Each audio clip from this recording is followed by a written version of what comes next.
ত্রিপুরা প্রদেশ কংগ্রেসের উদ্যোগে আজ এক গুরুত্বপূর্ণ সাংবাদিক সম্মেলন অনুষ্ঠিত হলো। রাজনৈতিক পরিস্থিতি ও দলের অবস্থান নিয়ে কি বার্তা দেওয়া হলো তা নিয়ে ইতিমধ্যেই রাজনৈতিক মহলে শুরু হয়েছে জল্পনা।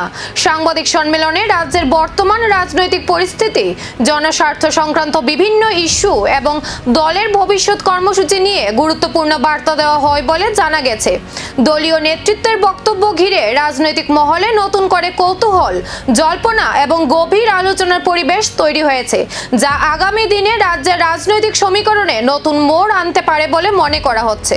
শিক্ষা, স্বাস্থ্য, কর্মসংস্থানের জন্য আমাদের স্লোগান হবে পড়াই, কামাই এবং দাওয়াই। দেশের যেমন এই তিনটি ক্ষেত্র ব্যাপকভাবে তার অবনতি হয়েছে, অবমূল্যায়ন ঘটে চলেছে।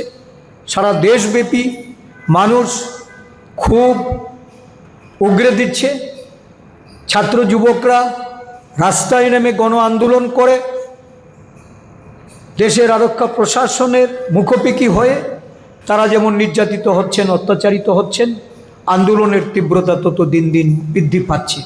তাই পড়াই, কামাই আর দাবাই, এই তিন লক্ষ্যকে সামনে রেখে আমাদের স্লোগান হবে সারা রাজ্য জুড়ে আমরা শিক্ষা, স্বাস্থ্য, কর্মসংস্থান নিয়ে গণ আন্দোলনে সমস্ত অংশের মানুষকে সামিল করব। সাথে সাথে আপনারা সবাই এই সাংবাদিক সম্মেলনের পর কংগ্রেসের পরবর্তী রাজনৈতিক কৌশল কোন দিকে যায়, এখন সেই দিকেই নজর রাজনৈতিক মহলের।